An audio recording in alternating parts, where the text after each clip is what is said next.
Bonjour, rebonjour à tous. Remercie au Festival Scientilivre et à sa thématique donc sur l'océan. Rentrez, rentrez, je vous en prie, bienvenue. Je suis rédactrice en chef de Science et Vie Junior, un magazine que peut-être certains d'entre vous connaissent. Il a 35 ans. 35 ans cette année. Donc, moi, je fais partie de la génération qu'il a découvert au collège, au CDI. Et aujourd'hui, bah, les enfants des gens de ma génération sont les nouveaux lecteurs. Donc, il y a une histoire de transmission dans cette mission qui est assez fabuleuse. Et l'océan, dans Sciences et Vie Junior, on en parle un petit peu tout le temps. Là, je vous ai mis une représentation d'un hors-série qui a été fait par mes prédécesseurs. Je suis arrivée en juin seulement à Sciences et Vie Junior. Et alors, je me suis permis une petite correction. Donc, c'est d'enlever le S à océan. Alors, c'est un petit peu une de mes marottes. Pourquoi? Parce qu'il y a un seul océan.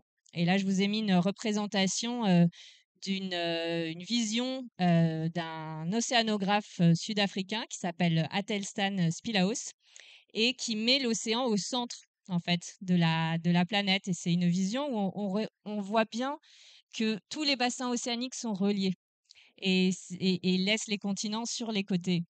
Et ça permet de bien se représenter qu'une goutte d'eau, quand elle commence son périple, elle va faire tout le tour du globe, littéralement, à peu près en 1000 ans d'ailleurs.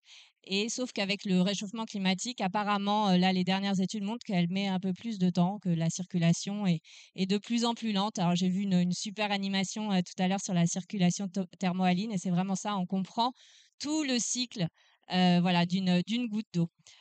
Alors pourquoi, je me suis, permise de corriger, mes prédécesseurs? Parce que je suis océanographe, de formation, et ensuite journaliste scientifique et donc aujourd'hui, rédactrice en chef, de ce formidable, magazine et j'ai été nourrie, par, bah, moi, toute la littérature, d'enfants, donc les Jules Verne comme, voilà la couverture du numéro, vous le montrait, mais aussi, Tom Tom et Nana à la plage, voilà les aventures, de Robinson Crusoé, de Vendredi, le voyage de Sinbad le marin, tout ça, ça a nourri, mon désir d'océan, ma passion pour l'océan et j'ai eu la chance donc de faire des plongées scientifiques dans le cadre de mon métier, et donc de mon double cursus.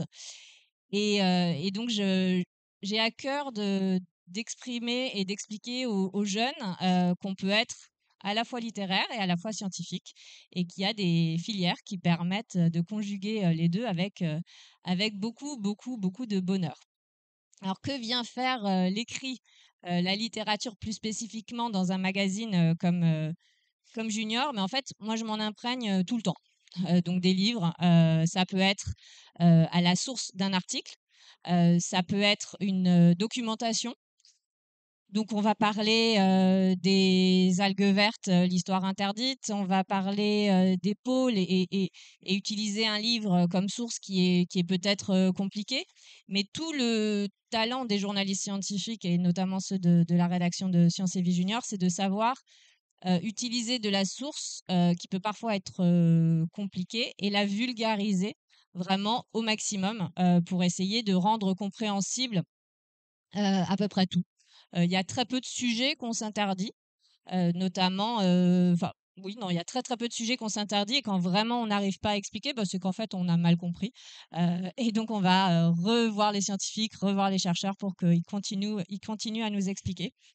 Et là, par exemple, très concrètement, il y a ce livre formidable de Vincent Doumézel, La révolution des algues, qui est sorti, il y a quelque temps, peut-être 2 ans de mémoire et un livre pour, adultes et là, il va sortir une version, pour enfants et donc là, moi, je me suis jetée dessus évidemment et on va faire un sublime article sur, le potentiel, des algues, pour sauver, c'est toujours un peu fort comme mot, mais le potentiel des algues pour notre futur, dans l'alimentation, dans l'habillement, dans voilà, tous les domaines et voilà, donc les livres sont toujours,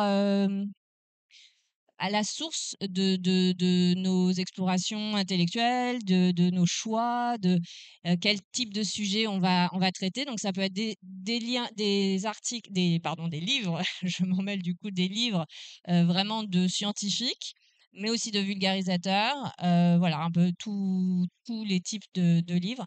Et après, dans les pages de Sciences et Vie Junior, donc je vous en ai distribué des numéros, vous verrez que on utilise vraiment toutes les formes littéraires. Il peut y avoir de la BD, parfois il y a de la fiction, notamment d'anticipation, ça fait passer beaucoup de messages. Et puis il y a le dessin d'humour. Et puis après, il y a l'article journalistique un peu plus classique. Quand même, il y en a dans le numéro. Alors, Science et Vie Junior, comme je vous disais, c'est rendre la science accessible aux jeunes à travers des sujets qui les intéressent. Alors, j'ai vu aussi beaucoup d'animations aujourd'hui sur les requins. Je pense que c'est typiquement, on nous dit souvent, alors, sur un magazine print, donc papier, c'est toujours un petit peu compliqué d'avoir des retours de lecteurs parce qu'on n'a que les fans qui nous écrivent en réalité. Donc, on a l'impression qu'on fait voilà, vraiment le meilleur magazine au monde, hein. Ça, c'est assez génial. Par contre, ce qui est un peu plus intéressant, c'est d'aller voir sur le digital ou les réseaux sociaux ce qui fonctionne. Et moi, ces équipes-là, elles me disent, ah bah, ils adorent tout ce qui est gros. Voilà, tous les mammifères marins, les requins, mais quand ils sont gros, les tours géantes, enfin, tout ce qui est gros. Et puis après, dans nos fondamentaux, vraiment, on a l'astro, donc tout ce qui est voilà, astrophysique. Donc ils adorent les trous noirs, toutes les dingueries de l'univers, voilà, tout ce qui est un peu bizarre, les trous blancs, les trous de verre, enfin voilà, tous ces trucs-là. Tout ce qui est archéo. Donc le côté un peu Indiana Jones 2.0, toutes voilà, les mystères encore autour de l'Égypto, des Incas, etc. Et puis, voilà, moi je suis arrivée en juin, donc j'espère qu'une troisième grande thématique qui va les passionner, c'est l'océan. En tout cas, j'y mets vraiment toute ma passion. Alors ça, c'est des numéros passés hein, que je vous montre. Et vous aurez peut-être remarqué que le logo, enfin, tout a changé en fait. Le logo, la mise en page, on a tout changé. On a fait une nouvelle formule puisque tous les 10 ans à peu près, Sciences et enfin, pas à peu près, Sciences et Vie Junior, tous les 10 ans a fait une nouvelle formule. Et donc, j'ai eu l'honneur de la faire là. Et c'est le premier numéro de la nouvelle formule, donc qui vient de sortir, qui est le daté mars. Voilà. Alors, comment on part pour faire un article dans Sciences et Vie Junior? On s'appuie vraiment sur notre réseau de scientifiques. Alors, qu'on connaît bien, à qui on fait confiance, mais on va quand même toujours, toujours aller croiser les sources, hein. La base du journalisme, c'est vraiment ça, c'est aller croiser les sources. Donc, on va, par exemple, Tara, la fondation Tara, qui est une fondation fabuleuse, dont la goélette fait le tour du monde et qui récolte des tas d'informations scientifiques hyper précieuses, va publier dans des revues prestigieuses, donc les revues internationales scientifiques, qui sont vraiment la source première de notre travail. Mais on va toujours aller croiser, aller voir la parole contradictoire. Bon, après, il y a des sujets plus ou moins où tout le monde se met à peu près d'accord quand même, mais quand même vérifier qu'il y a un consensus scientifique sur les résultats. Donc, on travaille avec énormément de scientifiques dans tous les domaines. Euh, un des grands, je dirais un des changements, récents, sur, Sciences et Vie Junior, c'est un peu plus d'engagement pour l'environnement. On affirme un peu plus nos positions. C'est-à-dire qu'auparavant, je pense que le journalisme pour, les jeunes et notamment les ados, donc nous, on s'adresse vraiment à des 10-15 ans, on était très neutre, ce qui est super important. Mais il y a quand même maintenant des sujets sur lesquels, on ose un peu plus, donner, un point de vue. Et notamment là, par exemple, récemment sur, sur le minage, des fonds marins. Parce que, bah, si je refais le lien avec la littérature, hein, les fonds marins, c'est un écrin, c'est des trésors. Alors c'est des trésors pour Ariel, la petite sirène, mais c'est aussi des trésors, pour les industriels, qui vont essayer de récupérer dans les fonds, dans les abysses, des nodules polymétalliques, qui sont, bourrés de minerais, qui censément, pourraient, nous aider dans la transition environnementale. Donc l'argument est assez, hem je n'irai pas jusqu'à dire fallacieux, mais compliqué intellectuellement à voilà, pour se forger une opinion, hein. On peut se dire: «Ah bah oui, mais quand même, c'est bien d'aller chercher ces choses qui vont, améliorer les panneaux solaires, les éoliennes et cetera». Mais en réalité, on va détruire quelque chose qu'on ne connaît même pas, du tout, absolument pas. Je veux dire, on n'en connaît rien du tout, hein, parce que pour, plonger, dans ces zones-là, on va cartographier quelques mètres carrés, et on a tendance à dire, enfin souvent on entend dire qu'on connaît mieux la surface de la Lune que le fond des océans, de l'océan. Voilà, je me fais avoir, moi-même. Voilà, donc on va aussi traiter des sujets, en essayant de pousser la conscience environnementale, un peu plus qu'auparavant. Mais bon, la fonction principale, c'est la découverte et donner envie, donner des étoiles de mer, dans les yeux de ces jeunes. Donc on va, utiliser l'humour, au maximum, pour faire passer les messages. C'est vraiment ce qui fonctionne, le mieux. Et puis aussi, vous allez découvrir dans la nouvelle formule, on a rajouté des jeux, il y a plus de choses insolites aussi qu'on appelle, bizarres, toute une rubrique bizarre avec voilà, tout ce qui est un petit peu, différent, amusant, décalé. C'est vraiment des façons de faire passer, l'écriture, vers la découverte de la science et en gros, moi, ma mission, c'est de donner envie, en tout cas et surtout aux jeunes filles, j'ai envie de dire, de s'engager vers des carrières scientifiques, d'oser y aller en se disant, bah, on peut, vraiment, s'amuser, avec la science. Alors, je vous donne un exemple de comment on part, d'une info.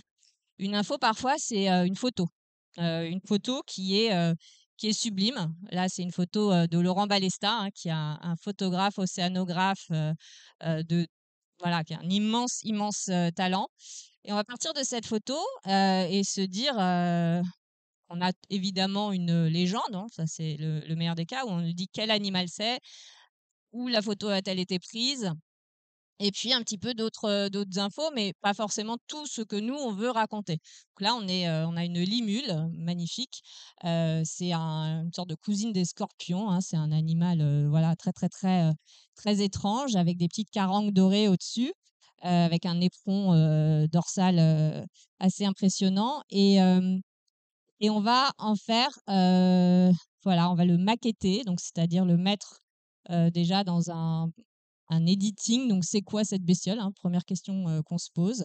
On va enquêter, on va vulgariser, on va expliquer. Donc vous avez la double page, dans le magazine. Vous pourrez, lire tout ce qu'on apprend sur cette limule et puis on va raconter la petite in info qui va rester. C'est que cette limule, c'est un animal, incroyable, qui a du sang bleu. Alors ça a du sang bleu, qui permet en fait qui réagit avec, des bactéries et ça rentre, c'est très utile pour fabriquer les vaccins. Donc cette pauvre bestiole, qui est dans les fonds depuis, des millions d'années, qui n'a rien demandé à personne, on l'exploite aujourd'hui pour, son sang bleu. Et donc hyper intéressant, mais en fait, cette espèce maintenant est vulnérable. Mais il y a des scientifiques qui, heureusement, cherchent des façons de tester les vaccins qui n'utilisent pas, ce sang bleu de Limule. Donc, voilà, on a toujours une note, d'espoir à apporter. Dans Science et Vie Junior, on n'est évidemment pas sur de la science, catastrophiste ou déprimante, hein, puisqu'on a envie sans être technosolutionniste, on a quand même envie que les jeunes, trouvent eux-mêmes les solutions et s'engagent dans la voie des solutions, que ce soit les ingénieurs, les scientifiques, les penseurs, ou même à travers effectivement la littérature, la transmission, la vulgarisation. Voilà, donc ça c'est vraiment ce qu'on fait, c'est voilà, on part d'une info, on la vulgarise. Le mot vulgariser peut être, un peu moche, mais en réalité, c'est vraiment la base de ce que l'on fait, c'est-à-dire traduire, traduire, traduire pour que ce soit compréhensible absolument par tout le monde. Et ensuite, c'est trouver la petite info qui va être, étonnante et surtout vérifier. Donc là, par exemple, sur la limule, la personne qui a fait l'article, voilà, écrit, et la limule a 9 yeux. Je me dis: «Bah, c'est bizarre, 9, c'est un animal qui a une symétrie bilatérale, hein, donc normalement, il ne devrait pas y avoir, 9, ça tombe pas bien» et donc voilà, donc j'ai demandé à la journaliste de revérifier, revérifier et de comprendre pourquoi il y a 9 yeux et il y en a effectivement 9 parce qu'il y a une fusion, de 2 des yeux, qui s'est faite. On l'explique pas dans l'article, mais au moins on est sûr de notre info. C'est comme ça qu'on le voit.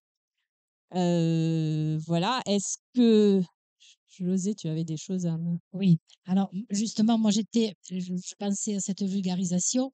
On est face à des reportages, moi j'ai le dernier, à des reportages qui sont fouillés. On sent qu'ils sont fouillés, sauf celui du poisson d'avril dans lequel je suis tombée. Ils sont fouillés, mais en même temps, ils sont très accessibles. Moi, j'ai des petits-enfants de 10, 12, 14, et c'est vrai qu'ils sont très intéressés parce que c'est à leur portée, mais nous, on sait qu'en plus, c'est du vrai.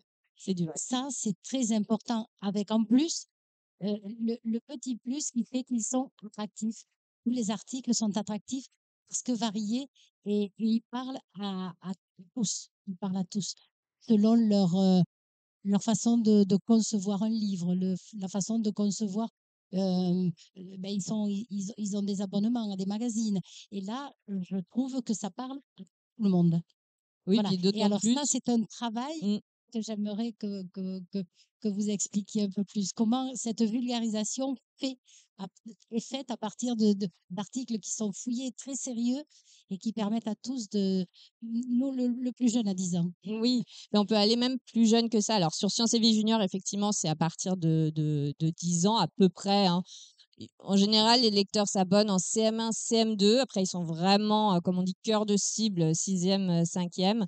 Et puis ils nous suivent. Et puis, il y en a évidemment des adultes, hein, qui continuent de lire Sciences et Vie Junior parce que bah, c'est sympa à lire, etc. Mais on commence dès le plus jeune âge avec Mon petit Sciences et Vie, des 3 ans. Donc là, c'est plus la lecture des parents aux enfants, mais avec beaucoup de jeux et toujours les petites choses du quotidien expliquées par la science. Et ensuite, il y a Sciences et Vie découverte. Ensuite, on passe à Sciences et Vie junior et puis pour les plus grands, bah, il y a Sciences et Vie. Donc on essaye vraiment de parler à l'ensemble de la famille, à tous les âges. Et alors tout est vrai effectivement, tu disais tout est fouillé, mais on se permet aussi la fiction, ou la fiction d'anticipation et notamment dans des BD qu'on appelle les nouvelles du futur, et qui font penser aussi à des livres comme, là, jetais un œil à Océania, la prophétie des oiseaux, où on est dans c'est Hélène Dutertre, où on est dans un futur, bah, où il y a la montée, des eaux, a fait que, les hommes, ne peuvent carrément plus vivre, sur terre et ont dû, construire, des digues, géantes, pour se protéger. On va aussi aller sur ces terrains-là, donc là, par exemple, dans une future BD, c'est, «Et si on interdisait la nature aux êtres humains?» Voilà, qu'est-ce qui se passerait? Donc on peut aller aussi sur ce terrain de la fiction et d'autres formes, littéraires, ce qu'on ne fait pas finalement dans les magazines pour adultes. Enfin, en tout cas, de sciences. Alors que là, ce qui est génial sur, Sciences et Vie Junior, c'est qu'effectivement, même dans les hors-séries, donc on a aussi des hors-séries qui sortent tous les 2 mois sur des thématiques, très précises. La prochaine, c'est sur l'intelligence artificielle. Celle qu'on vient de boucler, c'était sur les grandes inventions. Avant ça, on a fait le combat pour la planète, des jeunes et dedans, on se permet, une nouvelle de fiction d'un auteur, voilà, qui change, régulièrement. Donc c'est aussi un écrin pour la littérature. Et ça, c'est voilà, encore une fois, cette fusion entre littéraire et science, qui, moi, m'importe beaucoup et j'ai pas envie qu'on scinde, voilà, les 2. Dans science et vie, il y a vie, effectivement. Voilà, écoutez, est-ce qu'il y a des questions à ce stade, sur, Sciences et Vie Junior, sur, la façon de travailler des journalistes scientifiques? Sur l'océan. Oui. Est-ce qu'il vous arrive de trancher sur des sujets qui ne sont pas tranchés et vous feriez contre sous forme de dialogue, de miroir? Alors, je vais répéter la question. Donc, est-ce qu'il nous arrive de traiter des questions qui ne sont pas tranchées et de faire pour ou contre ou en miroir? Tout à fait. Tout à fait. Alors, on va essayer de pas introduire trop de confusion. Voilà, donc si le sujet est vraiment trop polémique, et qu'il est en cours de traitement, Sciences et Vie Junior, on est sur, de l'actualité scientifique, mais sur l'air du temps. Donc on va, prendre le temps d'attendre peut-être que ça penche plutôt d'un côté, ou d'un autre, mais on va pas s'en empêcher. Après, on a une rubrique qui s'appelle Juste cause, qui est au début du magazine et qui permet de donner, aux jeunes les arguments pour débunker les fake news. Et l'idée, c'est de leur apprendre à débattre. Donc on va partir d'une fake news, genre, qu'est-ce que tu vas répondre à ton pote qui pense que la Terre est plate? Donc ça, c'est dans ce numéro-ci, on leur donne des arguments scientifiques pour pouvoir répondre. Avec les études, on se rend compte que, souvent ceux qui le ramènent le plus, c'est ceux qui en savent le moins et qui sont très péremptoires sur ces idées, reçues, sur ces fake news. Alors que ceux qui, souvent ont une conscience, environnementale, osent rarement, porter leurs arguments, à cet âge-là en tout cas, hein. Et donc voilà, donc nous on essaye de leur donner, un peu plus de force. Donc par exemple en juillet, on va faire, qu'est-ce que tu réponds à ton pote qui pense qu'on n'est jamais allé sur la lune? Voilà, il y a à chaque ou après des trucs un peu plus drôles aussi, qu'est-ce que tu réponds à ta copine qui pense que les pyramides ont été créées par les extraterrestres. Voilà, parce et donc sur la Terre est plate, on a vu beaucoup, beaucoup de chiffres hein, aussi sur la Terre est plate et c'est cru par 60% des Français. Alerte rouge. Après, quand on voit la façon de poser la question, hein, c'est pensez-vous qu'il serait possible que voilà, il y a beaucoup, beaucoup de nuances. Donc, on a aussi tendance à se dire attention, faut pas non plus exagérer. Donc, on essaye de calmer aussi un petit peu le débat et puis, encore une fois, de donner les clés avec une explication scientifique hyper claire et puis des petits tips, hein, tout simplement. Tu regardes au loin un bateau à l'horizon et puis bah, si tu attends suffisamment longtemps, au bout d'un moment, bah, hop, il va disparaître. Bon, bah, si la Terre était plate, a priori, il disparaîtrait pas. Ou alors, voilà, tu montes en haut d'une colline et puis pareil, le soleil se couche et puis tu cours très, très, très, très vite pour monter en haut d'une colline, et bah, tu vas le voir se coucher 2 fois, en fait. Et donc si la Terre était plate, bah non, il se coucherait une bonne fois pour toutes. Donc voilà, donc on va donner comme ça des tips, pour leur donner des arguments pour, débattre. Et ça, c'est voilà, ça c'est nouveau effectivement, dans cette, nouvelle façon de leur, puis on s'adapte, hein. On parlait, tout à l'heure du poisson d'avril, donc pas dans ce numéro-ci, mais dans le suivant, donc daté avril. Il y a un gros poisson d'avril et ça fait 35 ans qu'il y a un poisson d'avril, dans Sciences et Vie Junior. Nous, ça nous fait beaucoup rire, surtout qu'on s'amuse beaucoup à écrire, l'article, poisson d'avril. Alors je vais pas vous le dévoiler comme pour ceux qui sont abonnés ou qui le reçoivent. Mais en fait, on se rend compte que alors pas les ados, hein, mais il y a des parents qui sont vexés de s'être fait avoir. Et moi, je trouve qu'ils ont un petit peu moins d'humour quand même qu'avant. Et non, et c'est vrai que on peut les comprendre. On est tellement inondé de fake news et tout que la notion de poisson d'avril, bah, elle commence à être un petit peu compliquée à assumer presque. Et je sais que comme on a nous en fait, on n'a pas notre site internet. C'est un site où on reprend les articles print, donc papier, et on les transpose pour le digital. On n'a pas de production éditoriale pour le digital. Donc déjà, nous, ça nous permet d'être un peu plus safe. Mais typiquement cet article, ben, on va pas le poster en ligne parce que on se dit, bah voilà, s'il est republié par une tierce personne et qu'il n'y a pas le contexte hein, et qu'il n'y a pas le daté 1er avril, bah, on risque le bad buzz, comme on dit. Voilà. Oui. Dites que votre journal essaie de prendre parti, d'alerter certains cas.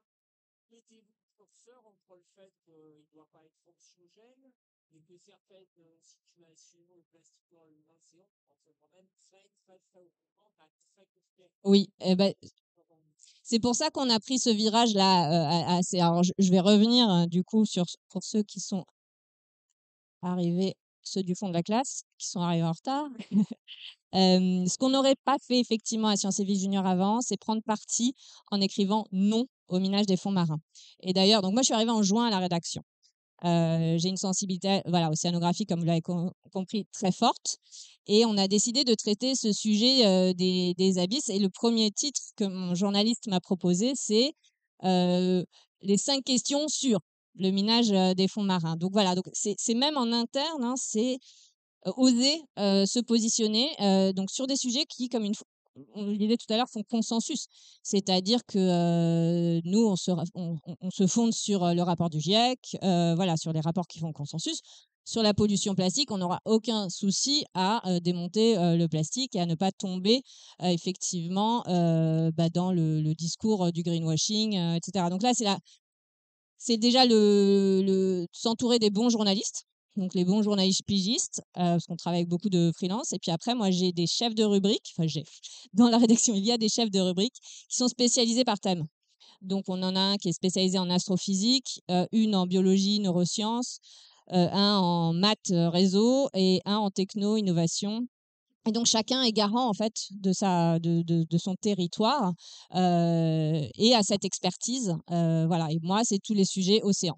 Donc clairement, depuis que je suis là, il y a un petit peu plus. Alors je teinte un peu de bleu les pages du magazine, hein. Il y a un petit peu des animaux marins tout le temps maintenant. Voilà, donc j'espère que les lecteurs aiment parce que ça va pas s'arrêter.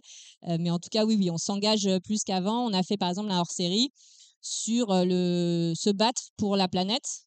Euh, Très clairement, c'est toutes les façons de se battre des jeunes autour de la planète avec des tas d'innovations, d'initiatives fabuleuses. Bon, ça a toujours été hein, dans Sciences et Vie Junior, clairement. Mais on va être un petit peu plus, voilà, se battre, quoi. Un petit peu plus fort voilà, un peu plus engagé, tout en étant un magazine de science, donc qui croit quand même à l'innovation et qui porte aussi les innovations par la science, mais pas que. Qui évidemment va toujours mettre dans le contexte mais il faut évidemment déconsommer, sobriété, etc. Donc c'est aussi des termes qui apparaissent plus dans le magazine. Oui.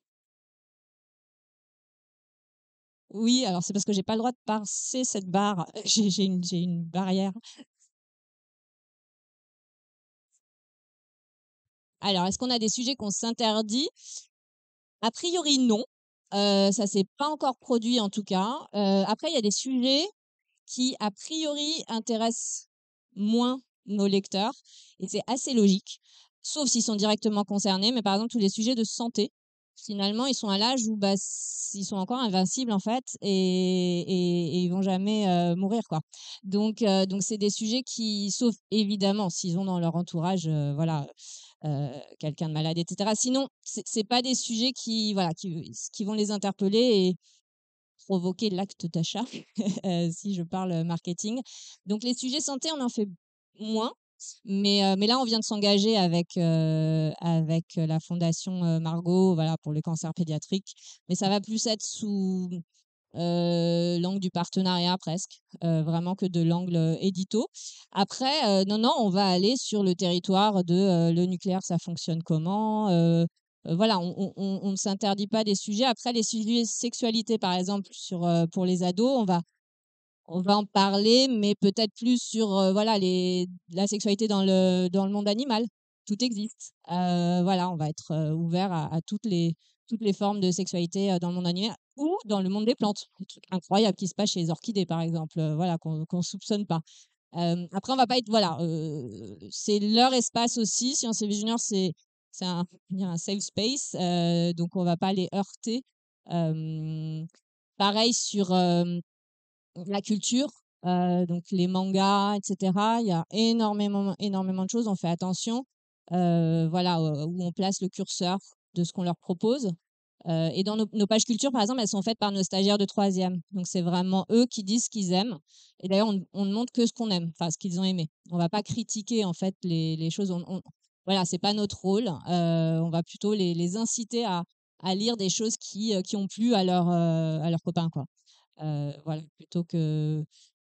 Mais on peut avoir des couacs, hein. Parfois, il y a des sujets qui vont passer il faut qu'on mette dans le contexte. Par exemple, il y a un sujet de gaming, la Final Fantasy 7 qui sort. C'est plutôt les adultes, c'est pour les adultes, mais en fait, on sait que tous les ados y jouent. Enfin, tous les ados gamers y jouent, donc on va pas passer à côté non plus, mais on va mettre toutes les préoccupations, enfin toutes les précautions qui vont bien pour voilà. Ou alors quand on fait des tutos, on leur fait faire des tutos. Par exemple, dans ce numéro-là, on fait faire une lampe solaire.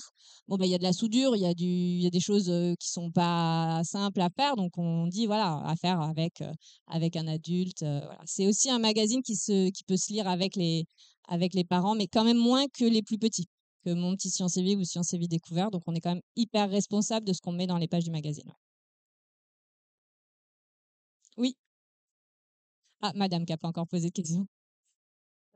Est-ce que là, vous avez des articles comme vous pouvez censurer car il est trop anglais? Est-ce qu'on a des articles qui ont été censurés? Ah non, non, non, non. Alors, moi, je suis rédactrice en chef depuis juin. J'ai jamais eu ce sujet-là. Je réfléchis même à mes anciennes collaborations. Moi, j'ai travaillé très longtemps à Ça m'intéresse. Non, il y a eu des histoires avec des annonceurs qui ont fait des articles très, très, très, très proches de nos formes d'articles, et où il y a eu des tollés, voilà, des choses comme McDo, alors qu'on faisait un dossier sur la bouffe, enfin voilà, ce genre de trucs. Mais à Science et Vie Junior, pour l'instant, j'ai jamais. Alors, la grande force qu'on a, c'est qu'on dépend très très peu de la publicité. On a très peu de publicité dans le magazine, puisqu'on est sur un territoire de la jeunesse, donc les annonceurs finalement sont assez peu intéressés par nous, donc on est assez tranquille. Ouais. On est assez tranquille. Vous aviez une autre question? Présent à l'étranger, est-ce que vous avez des magazines équivalents avec des régulations en Espagne? Non, on n'a pas de. Oui, pardon. La question, c'est est-ce qu'on a des magazines cousins à l'étranger? Non, on n'a pas de. Alors, il y a évidemment des magazines de sciences pour les ados dans d'autres pays, mais on n'a pas de lien entre nous. Non, effectivement. Et c'est après, moi j'adorerais effectivement qu'on fasse des déclinaisons. Je sais qu'il a été question il y a quelques années, mais j'étais pas là, hein, d'avoir une déclinaison chinoise. Ne me demandez pas pourquoi, mais voilà, mais ça n'a pas eu lieu. Mais sinon, non, il n'y a pas de projet en tout cas dans les cartons de déclinaison du magazine. Enfin, moi, je suis irlandaise, donc c'est une super bonne idée. J'adorerais aller faire un Science et Vie Junior en Irlande. Ouais, aussi. Et d'ailleurs, ouais, si je reviens, je parle de ma vie, hein, mais si je suis devenue océanographe, c'est parce que petite, je faisais l'aller-retour entre l'Irlande et la France tout le temps, toutes les vacances, quoi, en gros, et en car ferry. Et mes parents n'arrivaient pas à me garder à l'intérieur du bateau, hein. J'étais toujours sur le deck à essayer de voir des dauphins, des petites baleines et tout. Et j'en ai vu beaucoup, beaucoup. Et je continue à aller en car ferry en Irlande et je continue à faire regarder les dauphins et les petites baleines. Et parce qu'on passe en fait des zones de nourrissage, donc il y en a beaucoup en fait. Donc, je conseille le voyage en Irlande en car ferry. Est-ce qu'il y a d'autres questions? Oui. Décider de peut-être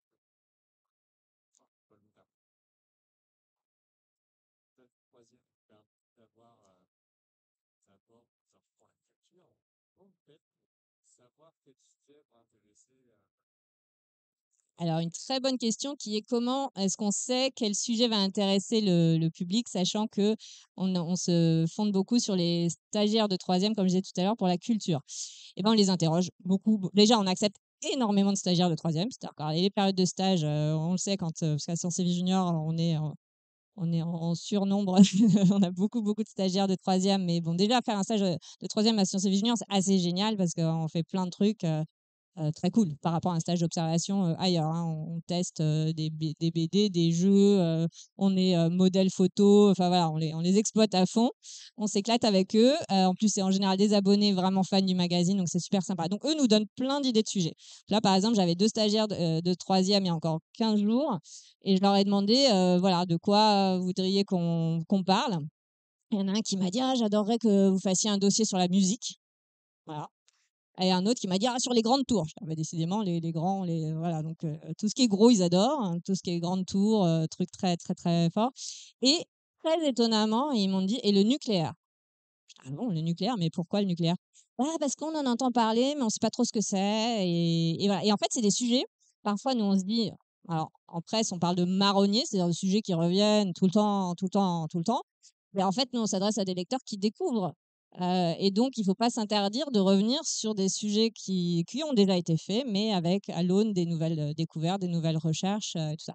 Donc beaucoup les stagiaires de troisième. Comme je disais au début, moi, j'ai donc dans ma génération, on est des parents d'enfants qui ont l'âge qu'on avait quand on lisait, junior, donc voilà, on est entourés de jeunes et puis beaucoup, beaucoup de par exemple, là, c'était la semaine de la presse à l'école.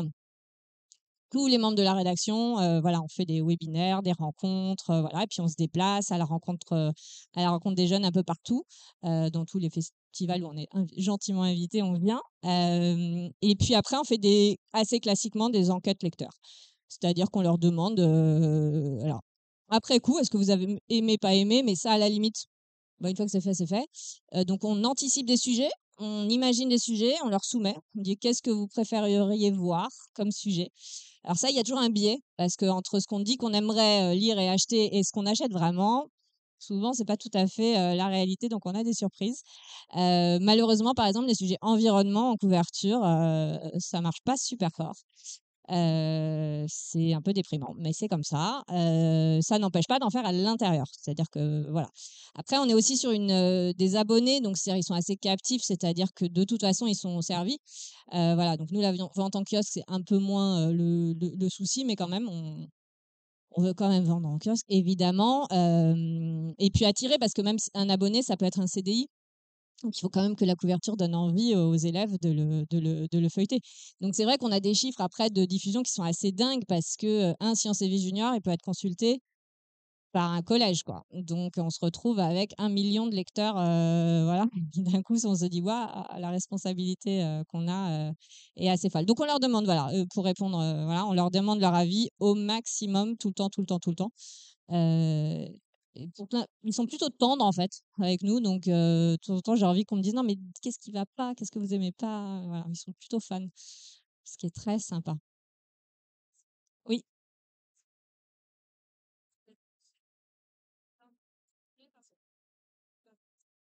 Est-ce qu'on a des liens forts avec le magazine adulte et est-ce que si on nous impose des sujets? Alors pas du tout. C'est 2 rédactions, totalement, séparées. Et la rédaction de Sciences et Vie Junior, c'est une quinzaine de personnes sur le mensuel et sur le hors-série.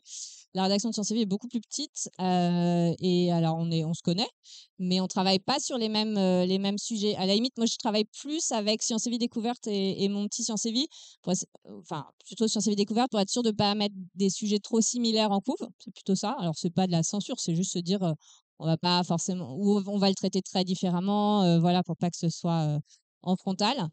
Et les grands, non, et il y a même pas de lien vraiment. Eux, ils sont vraiment sur l'actualité scientifique. Nous, on est plus sur l'air du temps, les sujets qui les concernent. L'actualité est traitée, évidemment, mais elle va pas forcément faire la couverture. Par exemple, le prochain numéro là qui va sortir, c'est sur les galères du quotidien expliquées par la science. Alors, galères du quotidien, c'est ton lacet se défait, ta brique de jus d'orange, elle éclabousse, tu te prends ton rideau de douche dans la figure. Bah, tout ça, ça s'explique par des lois de la physique. Bon, bah, ça, c'est typiquement pas du tout un sujet que les grands feraient ou qui les intéresse. En fait, moi, ça m'intéresserait vachement, mais c'est pas là-dessus qu'ils vont faire leur couverture. Est-ce qu'il y a d'autres questions sur Sciences et Vie Junior ou sur l'océan?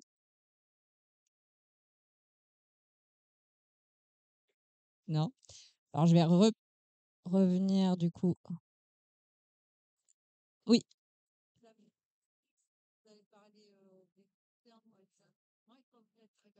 Ah, vous n'avez pas eu mon explication. Alors, non, non, non, c'est le plus important. Si vous retenez un truc, drop the S. Donc, on enlève le S à océan. Et je disais pourquoi je me permets de dire ça, c'est parce que je suis océanographe de formation. Et ça, c'est une carte d'Athelstan Spilhaus, qui est un océanographe sud-africain qui, en 1979, a proposé cette cartographie-là, donc qui est centrée sur l'océan. On voit bien que l'océan est un. C'est des bassins océaniques, mais un océan. Ce qui permet de vraiment expliquer la circulation océanique thermohaline avec le circuit d'une goutte d'eau qui va, en 1000 ans, faire vraiment tout le tour du globe et qui malheureusement est ralenti en ce moment dans sa traversée par le réchauffement climatique. Il y a des récentes études qui montrent que c'est beaucoup plus que 1000 ans maintenant pour faire tout le tour à cause du réchauffement des eaux, parce que tout ce système de circulation, c'est vraiment lié aux températures et à la salinité des masses d'eau. Il y a un seul océan et moi, c'est quelque chose sur lequel j'insiste beaucoup. Et donc, effectivement, ma langue a fourché tout à l'heure parce qu'on entend des océans, parce que je trouve que ça permet d'expliquer aussi pourquoi une pollution à un endroit, en fait, va avoir un impact ailleurs. Voilà, la pollution plastique, elle se diffuse absolument partout. Les espèces invasives, c'est la même histoire. Enfin voilà, donc il n'y a pas de frontières océaniques. Et puis après, voilà, je racontais pourquoi j'osais dire ça et je présentais mes belles sources littéraires et j'expliquais que ça peut être voilà, de la littérature, du récit, des aventures extraordinaires. Alors effectivement, on a l'auteur d'Un jour en mer qui est ici, Christophe Agnus. C'est typiquement, je ne sais pas si vous connaissez sa newsletter Un jour en mer, mais moi, ça m'inspire beaucoup et il y a des histoires qu'on reprend après dans Sciences et Vie Junior, parce que c'est des histoires insolites. Voilà, alors, par exemple, il y en a une là de mémoire, mais tu me rediras, c'était l'histoire d'un paquebot qui s'est tapé une côte parce qu'il y avait un marin au téléphone à l'île Maurice. Vas-y, raconte-nous l'histoire, tu as 2 minutes avant qu'on me coupe. Rien, c'est un paquebot l'île Maurice les marins n'avaient pas eu de contact depuis longtemps, puis ils n'avaient pas été payés. Et ils sont rapprochés de la côte de l'île Maurice pour choper le réseau téléphonique. Et ils sont tellement rapprochés sur de la côte de l'île Maurice qu'ils sont mis au sec et que ça a créé une pollution marine puisque le cargo a vidé son pétrole sur l'île Maurice. Voilà. Voilà, donc la source en direct, et on l'a raconté dans Sciences et Vie Junior, dans nos pages bizarres où on raconte des histoires un peu folles, un peu délirantes, voilà. Et puis après, voilà, donc je referme du coup ma présentation et je dis est-ce qu'il y a une dernière question? Merci. Merci à tous. Ah, il nous reste à